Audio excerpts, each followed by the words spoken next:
Okay, so 10 reasons why Slimming World doesn't work, or doesn't work for long term at least. Before I get into this video, anyone that wants some extra help, I have a free Facebook group just for women who struggle with emotional eating and getting long-term success with their diet. If you would like to join that, the link will be down there in the description below. But for now, let's get into the video. Reason number one. Slimming World doesn't teach you how to deal with cravings and regulate your emotions without the use of food. So a lot of people have accidentally learnt, that food is a quick and easy way to change the way you feel. So it's not really the food you want, it is the change in feeling. So if we imagine a bad feeling and a good feeling, food is just a link between those two things. And for some people it's different things. It could be alcohol, it could be drugs, it could be shopping, it could be gambling. But your brain learns it's a quick and easy way, and it takes the easiest path to the solution. Because if you are feeling bad, then it wants to make you feel good, and it will give you that craving to try and make you feel good. So if you have learned that food is a quick and easy way to do this, you're always going to be pulled back in the opposite direction when you're trying to go forward with your diet. So unless Slimming World teaches you how to do this, it's always going to be difficult to move forward, because you'll be continuously pulled back in the opposite direction by these cravings. And it's a very important part of getting long-term success with your diet. Reason number two why Slimming World doesn't work long-term, it doesn't help you work on self-worth. So a lot of people are working out of the desperation mindset. So they need to lose weight to feel enough. And so this causes so many problems. When you are working from the desperation mindset and you need to, you are all over the place with your emotions. Again, similar to the first one, but you need constant assurance from everything going right that you are enough. So you step on the scale and you need to see the right number, otherwise it affects how you feel, because it's feeding into your self-worth. I'm not enough if I'm not achieving things. And so you get affected by the way the scale shows numbers, when in actual fact you might be still showing progress or making progress. But how does that make you feel? Then how does that affect your behaviours in the rest of the day? And does it end up making you self-sabotage your own progress? Quite often it does. So this really needs to be worked on. If you're saying stuff to yourself like, I'll be happy when I lose weight, I'll be happy when and when I lose weight, this, that, or the other, then you don't feel enough now, you don't feel worthy. That needs to be worked on, and you can work on that now before you lose weight. And it adds so much more to the part of being confident, because confidence is not just losing weight. Because if you are losing weight for confidence, then it means that you're operating from external validation. So you're doing it because you won't feel judged anymore. You're feeling it because the compliments make you feel good. And of course that's nice, but the problem with those things, you don't have control over them, so they might go away. So this links into the fear of losing those, and the fear of also putting the weight back on, and what happens if I go backwards, which adds so much stress to your mind. So a deep topic, but very important to think about. So reason number three is that the weigh-ins are often guilt-inducing. I've spoken to so many people about the Slimming World weigh-ins, and they usually hate them. Someone said to me once, it feels like cattle lining up to be slaughtered. There's no differentiation between fat loss and weight loss, and this needs to be talked about a lot more, because if you put on weight, it doesn't mean you've been bad on your diet. There's so many reasons you can put on weight. So if you are made to feel guilty because you didn't make progress, when in actual fact you might have, but you had water retention covering up that progress, and you go away just feeling down, how is that going to help your journey? You often end up self-sabotaging because you say to yourself, I'm terrible anyway, and I may as well just eat more because I put on weight anyway. When in actual fact, maybe you did make progress. So this mindset really needs to change. Number four is that it emphasizes the all or nothing mindset. So you know how to be totally on it and counting and doing it all okay, but there's nothing in between. So you're either on it or off it. What happens when someone gives you something you don't know how to include in the diet? What happens on the weekends? What happens at festive periods, Christmas? You're either on the diet or totally off the diet, and there's no thinking how to make decisions around food in between where you can be 80% on it and still get really good progress, even 70%, 50%, always doing something. This is the grey mindset, but it makes you operate in this black and white mindset, all or nothing, of I'll do it and be perfect, or I do nothing at all, which is not sustainable, because there's always going to be times when you're off the diet if you think like that, because life never goes to plan. Things always go out of routine. So it's never easy to predict your day and have it happen as you want it to. So having this grey mindset and being able to deal with things as they happen and make decisions around food is so, so important. How do you enjoy life while dieting? So, so important.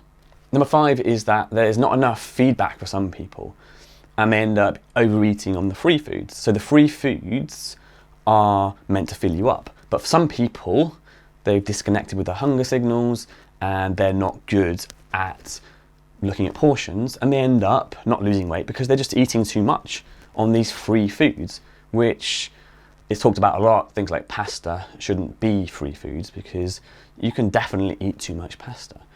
And of course there are ways to solve this within the Slimming World system, but there needs to be more feedback for people on how to do this, because otherwise they end up eating like this and not getting results. And you see it all the time with people's food diaries on Instagram. So very beige looking plates and things that don't really conform to what some people that might be getting success would be eating.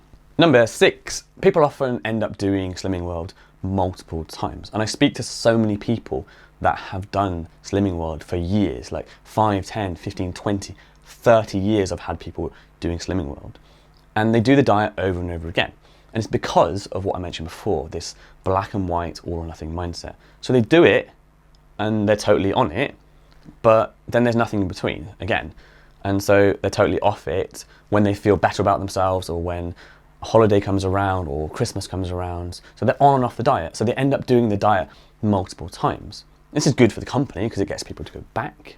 And that's a conspiracy we won't talk about today, but that's been written about a few times on the internet.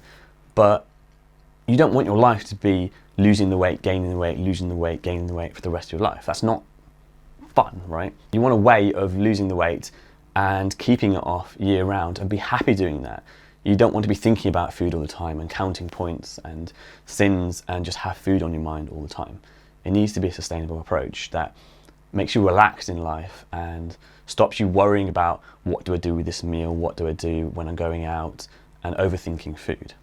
Number 7, so the counting and thinking about food often causes a build-up of pressure over time in your mind and leads to a binge. So it's very common to be totally on it, be precise with everything, and feel really good. I'm doing this perfectly. I'm resisting all the bad foods. But then this pressure builds up so much that you need a release. And you tell yourself, I've been really good, so I'll just have like a little bit. And then you have a little bit and you're like, oh, a little bit more. And then your brain's like, oh, we've ruined the diet. We may as well just make the most of it now and start again tomorrow or on Monday. And then of course this makes you feel bad and all the repercussions of that. Number 8, so Slimming World doesn't teach you to build positive motivation. And this might not seem important, but it is super important because of how motivation affects you. So what usually happens is you go on the diet and you feel that push to get started.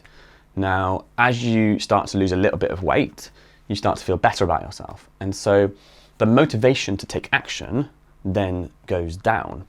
And the effort of doing the diet becomes more effort and more stress than actually how you felt about yourself before. So you're like, oh, I can't be bothered to do this anymore, and I don't have that push anymore because I feel better about myself. I feel good because I've lost a few pounds. And so the motivation to do the behaviours, do the diet, actually sort of goes down, and you stop doing it. You start to slip back into old habits, and after a while you start putting the weight back on and you end up back how you were before.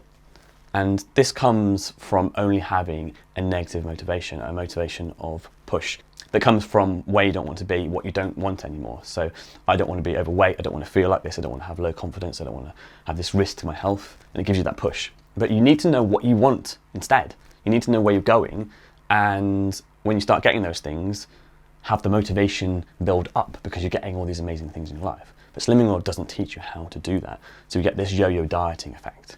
Number 9, Slimming World doesn't free you from this 24/7 thinking about food because of how you are getting validation and how your self-worth is being fulfilled.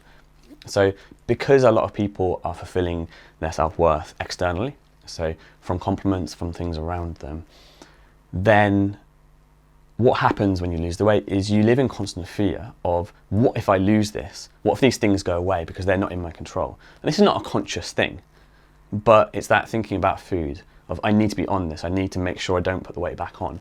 And this causes a lot of stress, which I mentioned before can lead into binging, but it fills your mind with other stuff that take you away from focusing on what you actually want to do in life. And that background stress that builds up over time that just takes away from being happy. So if you're living in this constant fear of, I need to be totally on it, I can't put the weight back on, I need to be precise and focused on this, then your mind is like thinking about food all the time, and that's not the point of life, right? And number 10, there are around 1 million members in Slimming World. So just because a lot of them get results doesn't mean that most of them are. You can see loads of reviews and loads of people getting results, but let's just say, for example, 1% of 1 million people get results. 1% is a tiny amount, and this is just an example. That's 10,000 people. That's 10,000, this is amazing, I've got results. But it doesn't mean that most of them are. And so this is called the survivorship bias. So the ones that you see that are getting results, what happened to the rest of them? And how many were the rest of them? You just don't know about it because your focus is taken off that. It seems like there are a lot, but you have to think about like how many people started and how many people didn't get results. And of these people that do get results, how many people actually fall into the traps that I've mentioned before and end up putting the weight back on? I've had messages from people that have been in the Slimmer of the Year awards, and they've told me that they've put the weight back on, even though their results are used in the marketing and that they were celebrated. The diet didn't work for them long term. So that's very important to think about. I don't say this because I'm attacking the program. It's just very important to consider how many people don't get results. So there we go, 10 reasons why Slimming World doesn't work long term. Of course, there are other reasons. And of course, there are some people that do lose weight and it does help them. What I find from speaking to people, a lot of people don't have success with Slimming World, but initially, when you have a lot of weight to lose, it can help and give you some kind of system to follow to help you lose some weight. And that makes you enjoy it, and that makes you think that it's good and it's helped you, and of course it would have. So think about this in a bigger picture of what's going to happen long term and how many people don't get results and how many people struggle with this way of eating because of the reasons that I've mentioned in this video. So that's it for now. Remember, I mentioned my free Facebook group for women where I do weekly teachings on emotional eating and how to keep weight off long term. That's down there in the description. And if you haven't subscribed yet, consider doing so. It really helps the channel. It helps other people see this content. Like if you enjoyed this video, and feel free to ask any comments down there as well. And I will see you in the next one.